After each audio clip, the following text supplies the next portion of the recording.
برادران اسلام اور میرے پیارے اسلامی بھائیوں و بہنوں، السلام علیکم۔ آپ دیکھ رہے ہیں میرا چینل فاروق اعظم۔ آج میں آپ کو نبی کریم صلی اللہ علیہ وسلم کی حدیث کے ذریعے یہ بتانے جا رہا ہوں کہ مسلمانوں کو کیسا طرز عمل اختیار کرنا چاہیے، مسلمانوں کو کیسے بننا چاہیے تاکہ قیامت کے دن اللہ تعالیٰ ان کو اپنے رحمت کے سائے میں رکھے گا۔ نبی کریم صلی اللہ علیہ وسلم نے فرمایا 7 آدمی ایسے ہیں جنہیں اللہ تعالیٰ قیامت کے دن اپنی عرش کے نیچے سایہ دے گا، جبکہ اس کے عرش کے سایہ کے سوا اور کوئی سایہ نہیں ہوگا۔ پہلا وہ عادل حاکم جو عدل و انصاف کرتا ہے، کسی کے ساتھ بھید بھاؤ نہیں کرتا ہے۔ دوسرا نوجوان جس نے اللہ کی عبادت میں اپنی زندگی گزاری۔ تیسرا ایسا شخص جس نے اللہ کو تنہائی میں یاد کیا اور اس کی آنکھوں سے آنسو نکل پڑے۔ چوتھا وہ شخص جس کا دل مسجد میں لگا رہتا ہے۔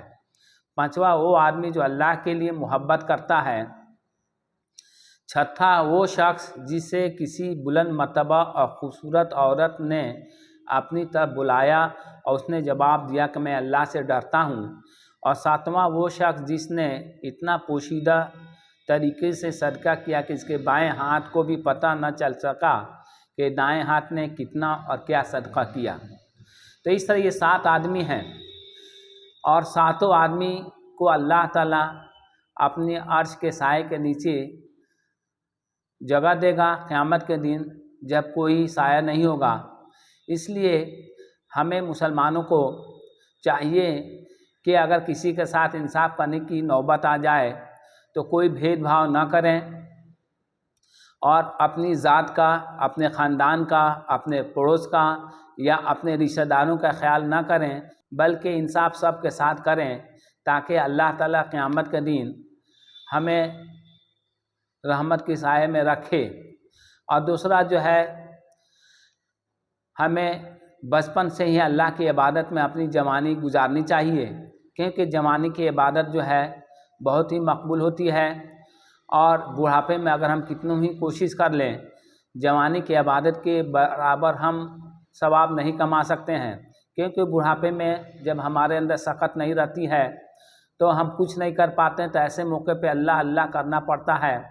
جبکہ جوانی میں انسان جو ہے ہر طرح کے سیر سپاٹے اور مختلف کاموں میں مشغول رہتا ہے، اس کے باوجود اگر وہ وقت نکالتا ہے اللہ کی عبادت میں اپنی زندگی گزارتا ہے تو وہ شخص کو اللہ بڑا محبوب رکھتا ہے، اور قیامت کے دن ایسے شخص کو جو ہے اپنے عرش کے سائے کے نیچے جگہ دے گا۔ اور تیسرا وہ ہے جس نے اللہ کو تنہائی میں یاد کیا اور اس کی آنکھوں سے آنسو نکل پڑے، کیونکہ اللہ کے خوف سے رونا، اللہ سے گڑ گڑانا، مدد مانگنا اللہ کو بہت پسند ہے۔ اس لیے ایسے شخص کو بھی اللہ تعالیٰ جو ہے اپنی رحمت کے سائے میں رکھے گا۔ اور چوتھا وہ شخص جس کا دل مسجد میں لگا رہتا ہے، یعنی مسجد سے نماز پڑھ کے نکلتا ہے، پھر جو ہے دوسرے نماز کے وقت کا انتظار کرتا ہے، پھر وہ مسجد میں چلا جاتا ہے، یعنی مسجد میں اس کا دل لگا رہتا ہے کہ 5 وقت وہ نماز مسجد میں ادا کرے۔ ایسے شخص کو بھی اللہ تعالیٰ اپنی رحمت کے سائے میں رکھے گا۔